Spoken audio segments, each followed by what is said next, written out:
A hi guys, welcome to Gulte pro. ఇప్పుడే mission impossible the final reckoning చూసొచ్చా. ఒక bitter sweet experience, too many mixed feelings. అంటే మీరు అడగచ్చు, నువ్వు వారం వారం మిడ్ తెలుగు సినిమాలే చూస్తావు కదా, నీకు మిషన్ ఇంపాసిబుల్లో ప్రాబ్లమ్స్ ఉన్నాయా, అవి కూడా నిన్ను సాటిస్ఫై చేయలేదా అని. పాయింట్ ఈస్, దాని స్టాండర్డ్ వేరే కదా, సో దాని స్టాండర్డ్స్తోనే చూడాలి. సో ఆ ఫ్రాంచైజ్ ఏవైతే ఎక్స్పెక్టేషన్స్ స్టాండర్డ్స్ని సెట్ చేసిందో ఆ ఎక్స్పెక్టేషన్ ఆ పర్స్పెక్టివ్లోనే చూస్తాం ఆ సినిమాని. ఐ మీన్ మన సినిమాలు పోటీ పడే రేంజ్కు వచ్చేస్తున్నాయి తొందరగా.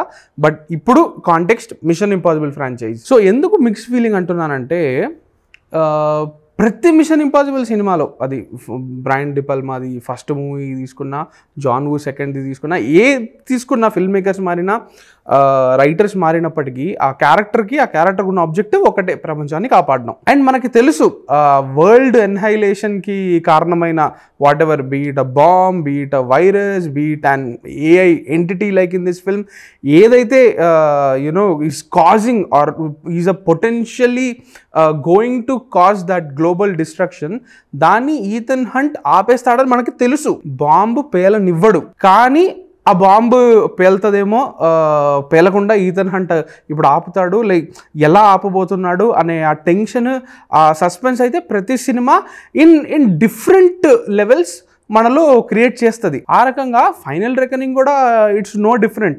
లాస్ట్లో it's nail biting only. Almost last 1 hour you have that feeling, ఏదో ఇప్పుడు ఎలా ఆపబోతున్నారు, ఎలా ఇప్పుడు ఈ సినారీలో నుంచి హంట్ అందరినీ కాపాడుకుంటూ ఎలా బయటపడబోతున్నాడు, ఎటువంటి లాస్ జరగకుండా అని. On that level film keeps you hooked, no doubt about that. కానీ ఏంటి, ప్రతిసారి ఇదేనా? అండ్ మోర్ దెన్ ఎనీథింగ్, ఇది నేను రోగ్ నేషన్ నుంచి నోటీస్ చేస్తున్నా.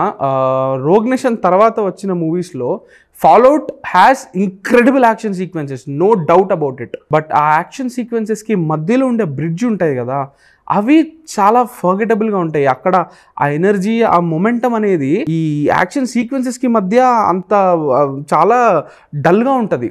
And after Rogue Nation I have been feeling that ఈ లెంత్ ఏదైతే ఉంటుందో ఒక యాక్షన్ సీక్వెన్స్కి ఇంకో యాక్షన్ సీక్వెన్స్కి మధ్యలోది, అది పెరిగిపోతూ ఉంది. ఇందులో కూడా ప్రాబ్లం అదే. ఇందులో ప్రెసిడెంట్ ఒక ఆవిడ ఉంటారు, Angela Bassett, I hope I'm pronouncing her name right.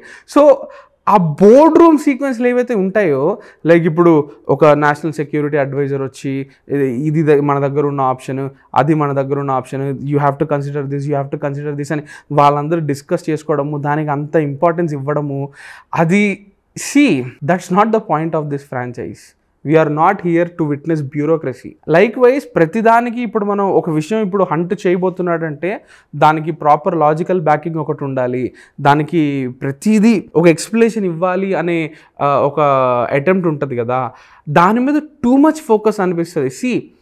మనం ఈ సినిమా చూస్తున్నప్పుడే we're buying the fact that Ethan Hunt అనే పర్సన్ ఈజ్ ఇన్విన్సిబుల్. అతను ప్రతిసారి డెత్తో గ్యాంబుల్ చేస్తున్నాడు, అతని ప్రాణం మాత్రమే కాదు, the entire world. So we're willing to suspend our disbelief. I like the fact that okay, గ్రౌండెడ్గా ఉంచాలి, లాజిక్ ఇవ్వాలి అని సినిమా ప్రయత్నించడం is a very good thing, because సగం సినిమాలు అవి ప్రయత్నించావు కాబట్టి. కానీ it gives way too much importance that to an extent that it comes in the way of fun అనేది నా పాయింట్. అంటే సినిమా అక్కడక్కడ హాల్ట్ అయిపోద్ది, ఆగిపోద్ది, to set up these logics and to establish the drama. ఆగిపోయి ఇప్పుడు మనం ఒక 10 minutes దీని మీద స్పెండ్ చేస్తున్నాము అని కనిపించినప్పుడు అది పేస్ని చాలా అబ్స్ట్రక్ట్ చేసినట్టు అనిపిస్తుంది. బట్ దాట్ బీయింగ్ సెడ్, దీంట్లో కూడా స్టంట్ వర్క్ ఈజ్ అమేజింగ్. ఇప్పుడు మీరు రోగ్ నేషన్ తీసుకుంటే దాంట్లో ఒక అండర్ వాటర్ సీక్వెన్స్ ఒకటి ఉంటుంది. అలాంటిది దానికి స్టేక్స్ని మల్టిప్లై బై 20 చేస్తే ఎలా ఉంటుందో, ఇందులో ఇంకా లాంగ్ స్ట్రెచ్ ఒకటి ఉంటుంది, almost 15 minutes, like no dialogues, nothing, it's just cruise in one underwater scenario that will really breathless అనిపించింది. అది every moment in that sequence is nail biting. Likewise లాస్ట్లో ఎవ్రీ మిషన్ ఇంపాసిబుల్ ఫిల్మ్లో ఒక most hyped set piece ఒకటి ఉంటుంది కదా, ఇందులో ఆ ప్లేన్ది ఉంది కదా, అది కూడా it really is phenomenally done. But అందులో నాకు ఉన్న ఒక ప్రాబ్లం ఏంటంటే, ఈ విలన్ ఎవరైతే ఉంటారో గ్యాబ్రియల్ అని చెప్పి, he's the weakest villain in mission impossible franchise ఇప్పటికి వరకు. అతను literally he's not even like a villain, he's like a right hand for the villain. అతని చుట్టూ ఇంత జరుగుతుందా అనే ఫీలింగ్ కలుగుతుంది. Despite all of that it is an entertaining film. First ఒక 30-40-50 ఒక 1 hour కొంచెం ఇట్స్ హెవీలీ డైలాగ్ డ్రివెన్. ఆ డైలాగ్ డ్రివెన్ నేచర్తో మీకు ప్రాబ్లం ఉంటే, అంటే నాకు ప్రాబ్లం ఉంది, because that's not what I see in this franchise. కాబట్టి అది కొంచెం మెస్సీగా అనిపిస్తుంది.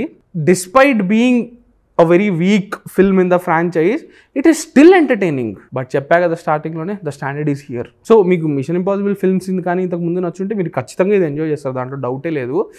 బట్ ఇందులో కూడా ఒక డైలాగ్ ఉంటుంది, ఆ ప్యారిస్ అనే క్యారెక్టర్ది. ఒక స్టేట్మెంట్ చదివాక స్టేట్మెంట్ అంతా అయిపోదు కదా, ఖచ్చితంగా there will be a but కదా అని.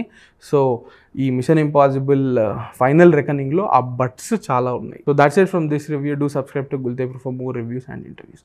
Thank you.